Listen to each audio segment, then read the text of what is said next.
Hello, my Kingdom entrepreneurs. I want to welcome you once again today. Today, I have a very big gentleman that we have been friends with for over years.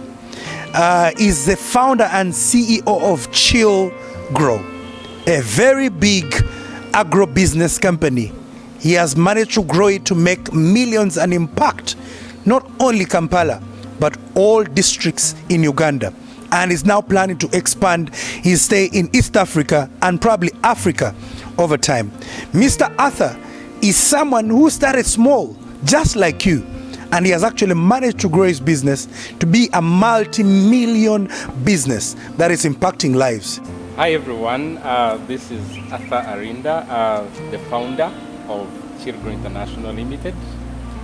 This is a social entrepreneurship enterprise that started way back in 2013 when I was still a student. And we started by a couple of questions where we're in a panel, in a room, asking about ideas, solutions. And what we noticed when we were in the communities before was the challenge of nutrition. And I noticed that we have a lot of food, but how to put them together for the children is a challenge. And when you ask a few mothers here and there, one of the reasons they gave us as why they don't know how to access nutritious foods was probably not because they are ignorant, but because they don't have the knowledge. And even the entrepreneurs available are not able to connect or even put things together for the children. And so I sat down with a couple of guys and we're like, what happens to those things that we import? If you look at the products on market, most of them are imported products. And so we're like, using the local resources we have, we need to come up with something. And so we started a product called Chill Grow. Now you may wonder what Chill Grow is. Chill Grow is a product that is basically meant for children under 5 years. Those are the ones that tend to get malnourished. And you realize that actually statistics say that 1 in 3 of the children in Uganda are stunted. I said 1 in 3. So every children you meet, 1 out of those 3 are stunted. What does that mean to us? We are not feeding our children properly. And so all we need to do is to make sure that when we are feeding children, there is a balanced kind of diet that we give them. There must be protein, a carbohydrate, and even other minerals. And so I noticed that most of the children, even in suburbs in Kampala, around the area, they don't know the mineral supplements. And so we tend to ignore the micronutrient component. And so at Chill Grow, we realized that we need to look for micronutritious foods and put them together to come up with a product. Have you ever wondered the maize that we eat, the grains that we eat, the sauce that we eat, the sauce of that sauce that you have on your platter? Think twice. I've noticed that of late, we tend to run more into making profit and you don't think about the consumer. Guys, entrepreneurs, we need to think about the consumer. What do I mean? If you are in the business of harvesting maize, or even the business of what we call agribusiness, you need to think about the source of your products. We need to understand that when we don't dry grains properly, they tend to inhabit what we call a fungus. And those fungus are very good cousins or inhabitants of mycotoxins that end up giving us what we call aflatoxins that tend to give rise to cancer and other illnesses. And so I would like us to always think about the type of maize that we buy, to always consider the moisture content in that maize, not only maize, all grains. And so in the end, we need to have a better product for our consumers. Okay, once again, Kingdom entrepreneurs, like I told you, we're here to help you with your idea to grow, to flourish, so that you're not the same. You impact those people that you're targeting to impact. We are here still with Arthur, who is the president of a big agro-business. And we want to understand, Mr. Arthur, you know, all entrepreneurs, when they're starting, they usually have that challenge of finance and all that. And you've talked about pitching, going to people, and you pitch your professor, and probably that was successful. Have you ever pitched to someone and it actually didn't work out well, and how did you really handle that? What are some of your failures in pitching? You went out and then probably didn't really work out. Tell us some of those moments. In the year 2015, I applied for a seed grant from one known entrepreneur in Nigeria called Tony Elumelu. I was rejected. My application didn't come through. But that wasn't the end. True. I again applied for another grant by the Canadian farm. It also didn't go through. But I believe that my idea is going to work. True. I applied again for Tone Elumelo, and I'm grateful to Tone Elumelo. This time I went through. With Tony Elumelo. I know Tony Elumelo actually is a very big entrepreneur in Nigeria. Excellent. Meaning that you should never give up. True. Pitching an idea, not everyone will like your idea. And mostly because either the way you pitch it, and maybe the problem you're solving, they don't see it as a problem. It's not to them, yeah. Very true. And so we always need to make sure that our problem statements are clear to everybody. And we also bring it to the big picture of what we are doing. For example, if you say you are going to start making cement, it's not a new thing. Yeah. And so there's what we call value proposition. What value are you bringing on board?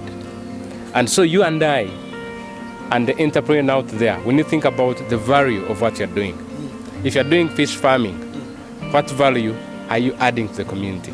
Okay. Is it protein malnutrition? Or you just want to sell fish? But how different is your budget? Okay. How different is your problem statement? And what value addition are you bringing on board? And so, being rejected is part of the journey. Very true. I remember I was told that when Coca-Cola was starting, in the first year they sold under 24 bottles. 24 bottles, yeah. Meaning that they didn't see it As a coming serious, through. Yeah. But when you stay resilient, when you stay focused, determined, hardworking, research, you'll get there. Very true. Thank you very much, Mr. Arthur.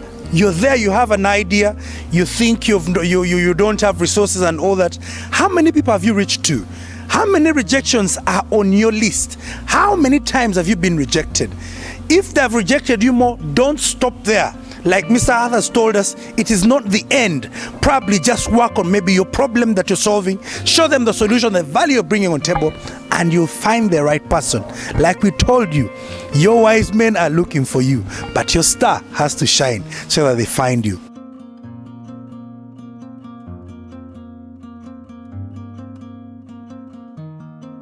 Over the time, we tend to be busy, and we say we are working for our children, and I've noticed that we are actually not with those children. The children are in their league, we are also in our league. I mean, you and me, the parents.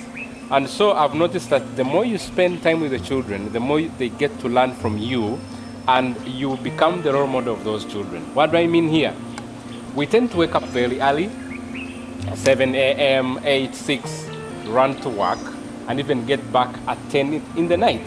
And so we don't even know what happens in the lives of these children, who we say we are working for. So I implore you and me to always have time for the children. Listen to the children.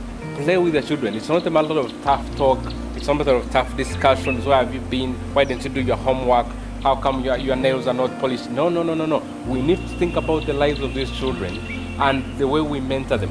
We always want to be only providing biscuits, tablets, an app or something, the phone. But we forget that these guys need you more than the product that you're giving them, or even need you more than those school fees that you're paying. What do I mean here? When you get up in the morning, whatever work you're doing, in your schedule, you must spare time for the kids. Take an example. If you agree with the children that every Saturday or every Sunday is Family Sunday, sit down with the children, read storybooks with them. As they grow up, they will tend to learn that the father or the mother is always with them as they grow up. In a way that when they continue to grow, they see what you do, and in the end, it won't affect the family cycle. Because by the time they also grow up, they want to be like you. In short, they also not have time for their children. And so your children's children will suffer because of your behavior and my behavior. And so I call upon you, the parent, to grow up with the children. What do I mean? Move with them, mentor them, show them the path. If you have a business you're running, run the business with them. Give them a seat. Say, today or Saturday or Sunday, you are today's CEO. Let them sit in the chair. Let them also see how you do business. Let them see how you run the thing.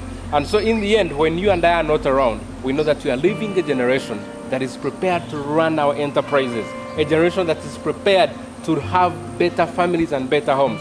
And in the end, we shall fight what we call gender and domestic violence. It's on the rise because of you and me who are not mentoring these children properly. And so I implore you, in a Christian way, in whatever way you want to call it, grow these children the way you want them to be. Don't shy away from them. Listen to their stories. Be their friend. Hold them, hug them, lift them up. And so play with them, kick the ball. You don't lose anything. But the fact that we tend to have friends and we ignore our children, we end up having people who don't care about their families. And so in the end, you and I will start complaining, looking for NGOs to fight domestic violence, being on TV and shows, and yet everything started because we have busy schedule. For example, me, every Saturday I dedicate it to my children. I know that Saturday when I'm not at work, the whole day is a play day. We are watching cartoons together. I don't care what kind of cartoon they're watching, but I want them to know that I'm with them. Because if you don't become their friend, they'll get other friends who will groom them for you, by the way. They will groom them for you, and they will also be the ones to tell them what to do, give them guidance. And in the end, you lose out on your children, and what you've been suffering for will all vanish. And so I implore you, dear parent, dear friend, think about the children, love them, grow up with them, you don't lose anything. On behalf of Kingdom Entrepreneurs, let's mentor our children together. Let us not grow alone. Let us grow as a family. As I said, together everyone achieves more. I just want to say a few words as I conclude. Thank you very much, Kingdom Entrepreneurs, for this platform. And we need to come up and team up together and find the rest of the other hidden entrepreneurs so that we can work together as a team. And you know, they say together everyone achieves more. That's teamwork.